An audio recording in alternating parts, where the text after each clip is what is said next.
Donc vous avez poussé Jean de Bonny, vous recherche au niveau héréditaire, au niveau des grands-parents, etc. Et qu'est-ce que vous avez observé alors? Alors effectivement, puisque tout ce qui est dans la main est génétique, c'est héréditaire. Et donc par rapport aux empreintes digitales, par exemple ici vous avez une famille de 6 enfants, Oui, c'est que des pouces gauches. On voit que la mère a une spirale sur le pouce gauche, que le père a une double boucle, vous voyez c'est une forme de S. oui. Et on va retrouver la spirale de la mère chez le deuxième enfant. On va retrouver la double boucle du père chez le quatrième. Le cinquième a la synthèse des deux, ce qui est assez rare. Une double boucle dans une spirale. Oui, oui, oui. Et les autres enfants, le premier, le troisième et le dernier, ont des boucles comme le grand-père. Oui.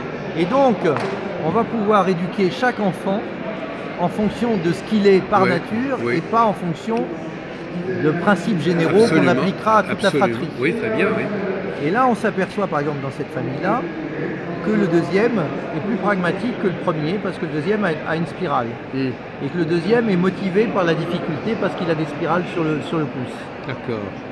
Et donc, comme les chiens ne font pas des chats, évidemment, si vous avez des spirales, c'est qu'il y en a dans vos ascendants. Oui. Donc si vous vous intéressez à la généalogie et que vous avez épuisé vos recherches de généalogie ascendante, ben vous pouvez vous intéresser à une généalogie descendante et regarder comment vous avez transmis vos empreintes à vos enfants, à vos petits-enfants ou même à vos arrière-petits-enfants. Et alors finalement, ce genre de travail n'avait jamais été fait? On pense un peu à Mendel. Ça n'a pas été fait pour une raison très simple. C'est que comme les gens sont bloqués sur l'idée que l'empreinte est unique, forcément elles ne peuvent pas se ressembler puisqu'elles sont uniques. Oui, on pourrait quand même imaginer qu'on peut chercher. Mais en fait, maintenant on sait qu'elles sont et uniques et ressemblantes. Alors justement, quelles sont vos relations avec les milieux scientifiques ou les milieux thérapeutiques? Enfin, est-ce que vous avez des relations qui se sont constituées à partir de vos travaux, avec d'autres domaines, avec d'autres chercheurs? Alors, moi, Est-ce que vous êtes reconnu d'une manière ou d'une autre? Est-ce qu'il y a des choses que vous êtes arrivé à faire accepter plus à peu près dans ce domaine? Je suis dans un no man's land, qui est le no man's land de la psychogénétique. Oui, où d'un côté, on a les psychos à qui on a appris à l'université que l'inné n'existe pas, et que tout est acquis.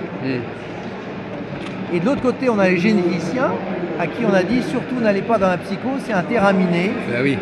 Depuis la Deuxième Guerre mondiale, tout ce qui associe quelque chose de physique à un comportement, c'est politiquement incorrect. Et moi, je suis au milieu. Et donc, du coup, je suis au mieux ignoré, au pire repoussé. Voilà. Alors, eh bien tant pis, je trace mon chemin et j'obtiens une reconnaissance non pas des milieux universitaires, mais de l'entreprise. Et comme l'entreprise est très pragmatique, eh bien j'anime des séminaires de cohésion d'équipe dans lesquels, et je fais ça depuis plus de 30 ans, dans lesquels les gens s'ausculent mutuellement les mains et découvrent leur complémentarité professionnelle. Et donc ça désamorce le communautarisme et ça permet à des gens qui sont d'une ethnie ou d'une culture différente et qui par exemple ont la même empreinte digitale, de découvrir que ce qui les rassemble est plus fort que ce qui les sépare. Et donc même si vous êtes sri-lankais ou japonais, si vous avez une spirale, vous serez motivé par la difficulté, vous aurez le sens de la pérennité, vous serez perfectionniste. Et donc ça crée une connivence qui rapproche les gens. C'est intéressant parce que ce soir c'est une soirée typologique, parce que vous avec qui je parlais avant, on a parlé de néagramme avec toute une typologie. Alors finalement, ce qui est intéressant, c'est que vous connaissez bien sûr les gens qui disent je suis de tel signe zodiacal, etc. Ça ne vous paraît pas important, ça? C'est l'appartenance typologique, le fait de dire les gens commencent à dire de tel signe, je ne m'entends pas avec ces gens-là. Je vais dire simplement que l'astrologie, c'est vrai statistiquement et c'est faux individuellement. Voilà, c'est ça. Alors, pourquoi c'est vrai statistiquement? Parce qu'il a été démontré que par Gunther Sachs, qui est un milliardaire allemand, que tel signe conduit plutôt des Mercedes, que tel autre signe conduit plutôt des Audi, que tel autre signe conduit plutôt des Citroën, et qu'il y avait des affinités statistiques entre tel signe et telle manière de faire des choix. Et lui, il a eu accès à des bases de données suisses sur lequel il a pu voir que tel signe divorçait plus qu'un autre, que tel signe avait plus d'enfants qu'un autre, etc. Donc c'est vrai statistiquement. Oui. Mais vous pourrez toujours trouver quelqu'un de tel ou tel signe qui dément ce qu'on dit globalement sur les signes. Amusez-vous à dire dans un dîner, je suis du Scorpion. Oui. Vous allez voir tout de suite les réactions. Bien sûr. Mais les Scorpions, ils sont épouvantables, etc. Et c'est la raison pour laquelle le livre du Scorpion est le livre le plus acheté parmi tous les livres sur les signes. Ah oui. Parce que non seulement les gens du Scorpion l'achètent, mais les autres aussi, pour savoir. Oui. Mais un Scorpion n'est pas plus horrible qu'une Balance, qu'un Poisson, qu'un Gémeaux, peu importe, ça n'a pas d'importance. En revanche, ce qui est intéressant, c'est que finalement, l'astrologie, c'est comme la c'est comme la chronobiologie. Oui. Vous avez une horloge interne qui fait qu'à certaines heures, tel médicament a plus d'effet sur vous que tel autre. Vous avez besoin de dormir une fois 8 heures et d'être réveillé 2 fois 8 heures. Bon, ça a été démontré par les spéologues qui restaient sous terre longtemps. Donc il y a une horloge interne. Il y a aussi une horloge dans le cosmos. Et donc la Lune qui tourne en 28 jours, on a démontré par comment ça s'appelle vous savez, le rythme de 23 jours, 28 jours et 33 jours. Les biorhythmes. Par les biorhythmes, on a démontré que finalement le biorhythme émotionnel qui est de 28 jours est calqué sur la Lune. Et que le rythme émotionnel qui est de 33 jours, intellectuel qui est de 33 jours est calqué sur un autre rythme. Et le rythme physique qui est de 21 jours aussi sur un autre rythme. Et on est toujours soumis à plein de rythmes. Oui. Et donc du coup il faut en tenir compte. Mais l'astrologie c'est un des rythmes. Oui, d'accord. Mais l'astrologie n'a rien de personnel parce que c'est pas génétique. Alors que la main c'est génétique. Et que quand vous écrivez en graphologie, c'est votre écriture, c'est l'écriture de votre cerveau. D'ailleurs il a été démontré que c'est pas la main qui écrit, c'est le cerveau. Parce que quand les gens ont eu les mains coupées par un accident, et qu'ils apprennent à écrire avec le pied, ils écrivent exactement de la même manière que quand ils avaient les mains. Oui. Donc on voit bien que la manière d'écrire vient du cerveau.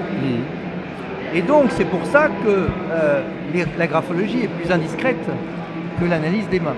Oui. Alors quelles sont les limites de l'analyse des mains justement? Allez-y. C'est qu'on ne peut pas voir dans votre main si vous êtes bien dans votre peau. Donc l'équilibre psychologique ne peut pas se voir, donc que vous soyez quelqu'un qui est à Sainte-Anne ou quelqu'un qui est parfaitement équilibré, on ne verra pas la différence. Le niveau d'intelligence ne se voit pas, le QI ne peut pas être analysé dans la main. En revanche, il y a des mains qui montrent que vous êtes plus analytique et des mains qui montrent que vous êtes plutôt synthétique. Il y a des mains qui montrent que vous avez une intelligence intuitive ou une intelligence logique. Et puis ce qu'on ne peut pas voir, et heureusement, c'est l'intégrité. Donc que vous soyez honnête ou malhonnête, votre main sera pareille. D'ailleurs heureusement, parce que si l'honnêteté était génétique, il suffirait de mettre les gens en prison dès la naissance, comme ça l'affaire serait réglée. Donc vous voyez, il reste quand même une valeur à la personne, c'est de faire des choix éthiques qui vont faire que vous faites le bien pour les autres ou le mal pour les autres. Hitler et Mère Teresa peuvent avoir le même type de main, mais ils n'en ont pas fait la même chose. Alors, vous vouliez insister aussi sur un autre point, je ne me souviens plus très bien de quoi, aussi qu'il y avait d'autres éléments que vous voudriez développer ou préciser en dehors de cette question. Par exemple, vous avez le nombre de lignes dans la paume. Les gens pensent qu'on acquiert des lignes en vieillissant. Oui. Et alors parfois les gens me disent « Regardez, j'ai une main de petite vieille, j'ai plein de lignes. » Je dis « Mais non, vous n'avez pas une main de petite vieille. Génétiquement, soit vous avez beaucoup de lignes, soit vous en avez peu. Et donc si vous en avez beaucoup, vous cherchez à être exhaustif dans l'analyse de la situation. Si vous avez peu de lignes, vous allez à l'essentiel et vous n'allez pas vous enquiquiner à être exhaustif. Donc, si on veut des gens qui appréhendent rapidement une situation, il vaut mieux des gens qui ont plus de lignes. Alors, je reviens à votre question de l'inné, parce qu'en fin de compte, c'est un peu la question de la poule et de l'œuf, l'inné. D'où il vient l'inné? Est-ce que l'inné n'est pas un acquis qui a perduré? Alors, d'abord, il y a deux innés. Il y a un inné génétique. Oui, mais comment est-ce qu'il s'est constitué cet inné? Il y a un inné non génétique. D'accord. Les jumeaux, par exemple, sont la preuve de ce que j'avance. Ils sont le clone l'un de l'autre, donc ils ont un inné génétique commun. Mais ce sont deux individus différents, donc ils ont un inné non génétique, qui est la conscience, différent. Alors cet inné, il vient des gènes, et donc la main est un phénotype physique. Votre tempérament est un phénotype psychologique. D'accord. Les deux viennent de la même source. Donc il y a cohérence entre votre phénotype physique et votre phénotype psychologique. C'est pour ça que les gènes viennent des parents et ils vont générer à la fois ce phénotype physique et ce phénotype psychologique. Mais ce n'est pas une influence de la main sur le comportement, ni du comportement sur la main. Ce n'est pas la fonction qui crée l'organe, ni l'organe qui crée la fonction. Non. C'est une cohérence, une corrélation. Donc même si les gens évoluent, leur main ne va pas évoluer. Parce que de toute façon, qu'est-ce qui va évoluer dans la personnalité? C'est le caractère et la conscience. Mais ce n'est pas le tempérament. Par exemple, si on reprend un thème très classique qu'on appelle le gender. Le gender. Alors, qui pose le problème de l'inné. Alors justement, les gens qui tiennent la thèse du gender considèrent que tout est une question d'éducation, plus ou moins. C'est toute la différence entre le sexe et le gender. Le sexe, c'est les gènes qui décident. Le gender, c'est à la fois la conscience de ce que vous êtes, distordue ou confirmée par le sexe que vous êtes. Et comme disait Albert Camus, qu'est-ce que le bonheur, si ce n'est la simple harmonie entre un être et sa manière de vivre? Donc, si votre manière de vivre n'est pas en accord avec votre sexe, soit vous l'assumez, soit vous ne l'assumez pas, mais ça peut poser des problèmes. Mais évidemment, la notion de gender a un côté éducationnel, alors que le sexe ne l'est pas. Justement, alors finalement, est-ce que le fait, on revient à un problème, vous abordez des questions qui nous interpellent. Alors, le fait, par exemple, être une femme, est-ce que c'est une question de gender ou est-ce qu'une question de sexe? C'est d'abord une question de sexe. Mais alors, donc finalement, il y a des éléments innés du fait qu'on est femme. De manière innée, on est femme. Oui. Et puis il y a la conscience de la féminité. Ça, c'est le gender davantage. C'est le gender. Et donc il y a des gens, il y a des femmes qui vont pas se sentir très féminines, qui vont parfois s'obliger à être féminines parce que la société leur demande d'être féminines. Et d'autres qui vont dire je m'en fiche, je vis mon gender comme je le veux. Alors qu'est-ce que vous pensez de la théorie du hémisphère droit et gauche? C'est sérieux? Oui, c'est sérieux. C'est-à-dire que, si vous voulez, Herman, qui était responsable de la formation dans une grosse entreprise américaine, je ne sais pas si c'était General Electric ou une autre, il s'était aperçu que la même formation avait des effets positifs sur certains et pas d'effets sur d'autres. Et il a cherché à comprendre. Et puis il s'est aperçu que certains avaient besoin de faire la pratique avant la théorie et d'autres qui avaient besoin de faire la théorie avant la pratique. Et on s'est aperçu que ceux qui étaient cerveau gauche avaient besoin de la théorie et que ceux qui étaient cerveau droit avaient besoin de la pratique. Et on s'est aperçu que chez les femmes, le cerveau droit était plus développé, mais que l'éducation pouvait avoir développé chez elles l'inverse. Compensé. Par exemple, si vous êtes éduqué dans une famille où vous savez 3 ans à l'avance où vous allez partir en vacances, c'est une famille cerveau gauche. Puis si vous êtes éduqué dans une famille qui est client de lastminute.com, vous êtes dans une famille cerveau droit. Donc évidemment, l'éducation va jouer sur le résultat final. Mais il n'en reste pas moins que la majorité des femmes sont plutôt cerveau droit et la majorité des hommes sont plutôt cerveau gauche. Donc cerveau droit, ça voudrait dire qu'elles sont féminines. Mais c'est-à-dire qu'elles ont quel genre d'attitude? Elles vont être plutôt intuitives, plutôt affectives, plutôt esthètes. Elles prévoient moins, vous voulez dire, c'est ça Elles vont être plus ouvertes à la providence. Ah oui, d'accord. Et elles vont tenir compte des signaux faibles et des choses qualitatives. Oui. Alors que le cerveau gauche qui est masculin, il va tenir compte des signaux forts et de la logique et pas de la qualité. Entendu. D'ailleurs, on le voit très bien dans la séduction. Oui. Les hommes sont dans la quantité, les femmes sont dans la qualité. Oui. Ce qui importe aux femmes, c'est pas de séduire le plus d'hommes possible, c'est d'avoir le meilleur. Alors que ce qui importe aux hommes, et on le voit bien avec toutes les notions de prédation sexuelle, c'est d'avoir le plus de conquêtes possible.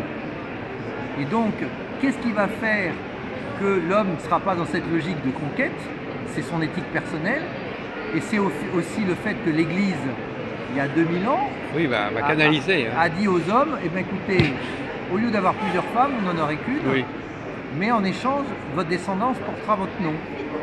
Bon, c'est pour ça que la descendance porte le nom des hommes et pas des femmes. D'accord. Il fallait bien que les hommes aient une compensation. Bien sûr. Et j'avais d'autres questions à vous poser, je me souviens plus très bien.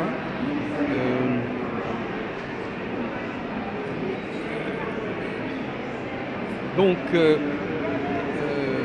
les mains ne changent pas spécialement au cours de la vie. Alors, les mains ne changent pas, l'analyse est bonne pour la vie entière. Oui.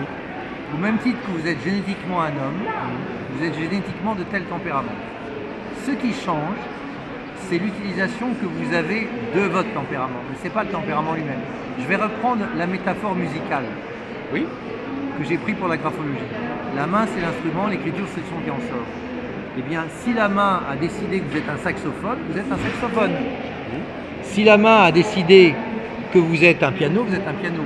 Mais avec le même piano, vous pouvez jouer du jazz, du classique, du rock et toutes sortes de musique. Donc, la main ne définit pas le chemin, la main définit les moyens dont vous disposez pour faire le chemin. Alors, ma question, c'était, est-ce qu'il y a un rapport, est-ce que le fait de savoir que quelqu'un est un homme ou une femme, c'est un élément qui vient compléter votre travail ou qui de toute façon était déjà inclus dans votre travail?